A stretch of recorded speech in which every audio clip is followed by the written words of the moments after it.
여러분들 혹시 미국의 필라델피아 하면 어떤 것들이 떠오르시나요? 필라델피아? 필라델피아 하면 크림치즈라고 생각하시는 분들이 많으실 텐데요. 근데 이 말은 서울 사람들에게 서울 우유가 너네 특산품이야? 라고 물어보는 것과 다름없다고 하죠. 그렇다면 이 필라델피아 하면 어떤 것들이 유명하냐? 일단 미국에서 세 번째로 규모가 큰 박물관도 이 필라델피아에 있고, 또 영화 로키에서 나온 72개의 계단이 나온 배경 또한 이곳에 있죠. 뿐만 아니라 로댕 미술관이라든지 자유의 종, 독립기념관 등등 필라델피아는 역사와 문화, 예술이 공존하는 미국 독립혁명과 산업혁명의 중심지 역할을 하고 있습니다. 그런데 요즘 이 필라델피아에 위치한 켄싱턴 애비뉴에선 조금 많이 이상한 일이 벌어지고 있는데요. 수많은 사람들이 길거리에서 들어 누워 있기도 하고, 몸을 제대로 가누지 못해 비틀비틀 걸어가는 사람이 곳곳에 목격이 되면서 마치 영화에서만 볼 수 있었던 좀비들의 모습을 하고 있었죠. 아니, 이 사람들 도대체 뭐 때문에 이렇게 좀비 같은 모습을 하고 있는 거야? 이들의 모습을 이렇게 비참한 모습으로 변화시킨 건 다름 아닌 마약이었습니다. 그런데 현재 벌어지고 있는 켄싱턴 애비뉴의 상황은 우리가 생각한 것 이상으로 심각한 상황이라고 하는데요. 코로나19 사태가 터진 이후 마약 중독자들의 수가 급격하게 증가했고, 이로 인해 경찰이 제재를 가하지 못할 지경에 이르렀다고 하죠. 결국 마약 과다 복용으로 인한 사망자가 코로나19가 터지기 이전과 비교했을 때 39% 정도 증가해 켄싱턴 애비뉴의 길거리는 헤로인 월마트, 좀비랜드라고 불리기 시작했습니다. 자, 그럼 늘의 비밀, 노숙자 마약 중독자들이 없는 거리를 걷고 싶습니다. 필라델피아 켄싱턴 애비뉴의 상황 지금 바로 시작합니다. 미국 동부 필라델피아에 위치한 최대 규모의 마약 시장 켄싱턴. 현재 이곳에선 마약에 찌든 사람들로 인해 도시가 황폐해져 가고 있습니다. 뭐 누가 보든 그냥 대놓고 그걸 하고 약에 취해 머리로 가는 산소가 부족해져 기괴한 자세로 거리에 방치되어 있죠. 그런데 마약 중독자들이 있는 도시에는 학교에 가는 학생들과 일상생활을 하기 위해 돌아다니는 주민들이 공존하기도 합니다. 이런 상황에도 마약 중독자들은 밤낮 구분 없이 약을 하고 있는 상황이고, 말짱했던 사람들도 마약에 쉽게 노출되어 있는 모습이죠. 저기 괜찮으세요? 아니, 정신 좀 차려봐요. 아니, 이 사람들 도대체 왜 이래? 당신들 때문에 차들이 못 지나가잖아요. 이렇게 의사소통이 안 되는 것은 기본이고, 마약 중독자들은 차들이 지나다니는 도로에도 사람들이 걸어다니는 인도에도 포진해 있었습니다. 뭐 간간히 경찰들이 보이긴 하지만 강력하기로 소문난 미국 경찰들도 켄싱턴의 마약 중독자들을 단속하기엔 역부족해 보이죠. 그러다 보니 미국 내의 마약 중독자들은 이곳으로 몰려들어 마약을 하기 시작했고, 이제는 거리에서 대놓고 마약을 거래한다거나 마약을 하는 지경에 이르렀습니다. 아니, 다른 것도 아니고 필라델피아에서 벌어지는 일이라니 도저히 믿기 힘든걸?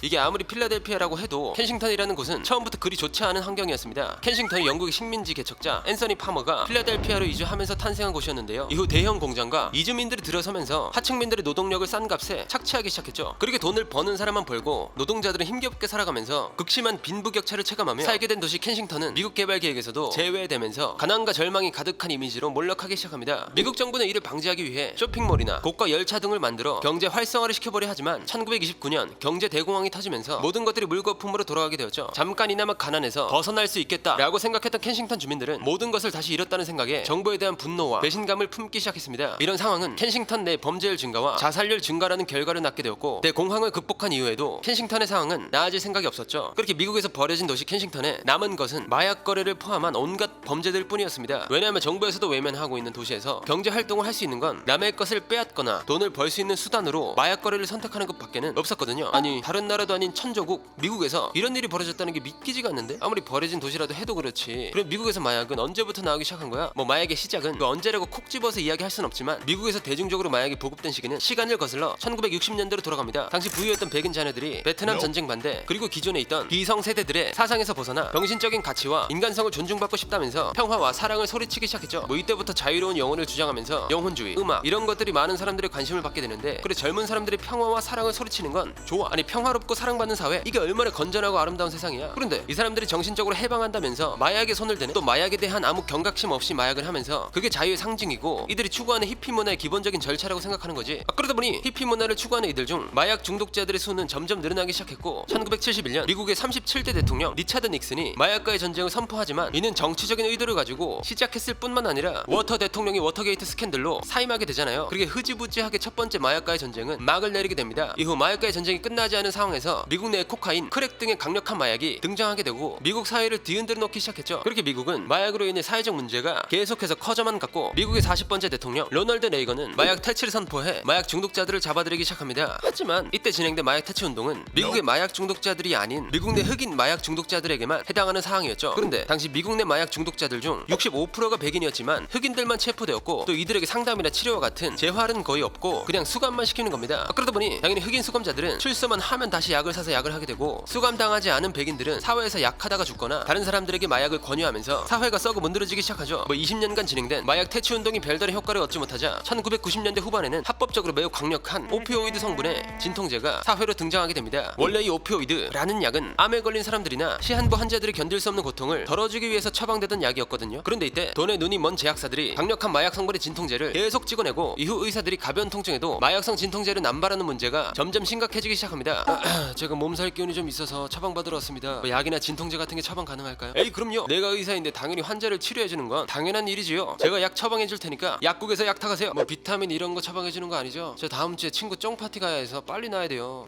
환자분이 원한다면이야 내가 또 좋은 걸 처방해줄 수 있는데 잠깐만 기다려봐. 이렇게 손쉽게 마약성 진통제가 오남용이 되면서 처방을 받았던 일반인들은 진통제에 중독되어 금단 현상이 일어나고 이로 인해 미국 내 평범한 사람들이 중독되거나 죽음에 이르는 상황에 놓이게 되었습니다. 아니 길거리에서 마약을 구입한 것도 아니고 의사가 처방해줘서 약을 타다가 먹은 건데 이걸 어떻게 말릴 거야? 결국 이런 상황은 제약사, 병원, 정부를 모두 믿지 못하는 시츄레이션이 벌어져 지금의 켄싱턴의 상황을 연출하게 된 것이죠. 그리고 현재 켄싱턴에서 거래되고 있는 마약은 시대가 변함에 따라 함께 변화했다고 하는데요. 아무래도 켄싱턴의 병원에서 의사에게 약을 처방받을 수도 없는 상황이고 별다른 경제 수단이 없으니 주민들이 약을 구할 수 있는 방법은 굉장히 한정적이라고 하죠. 그래서 나온 마약이 무엇이냐? 바로 합성 마약 펜타닐. 펜타닐은 원래 진통제로 개발된 합성 물질이라고 하는데 단 0.002g의 소량이라도 사람의 목숨을 빼앗아갈 수 있는 아주 강력한 물질이라고 하죠. 아니 이렇게 강력한 마약 성분이 도대체 어떻게 켄싱턴에 들어오게 된 거야? 이 펜타닐이라는 것이 켄싱턴에 등장하게 된 이유는 값이 싸고 제조가 용이하기 때문이라고 합니다. 경작지가 필요 없어 원료는 중국 공장에서 값싸게 대량으로 만들어진 이후 멕시코 카르텔로 보내 단순한 공정을 거쳐 곳곳으로 유입된다고 하죠. 현재 켄싱턴에서 거래되는 펜타닐의 가격은 약 $5, 심지어 무료로 나눠주는 곳도 있다고 하죠. 여기 와서 펜타닐 한번 경험해봐. 아주 색다른 마약일 거야. 단 $5에 거래해줄게.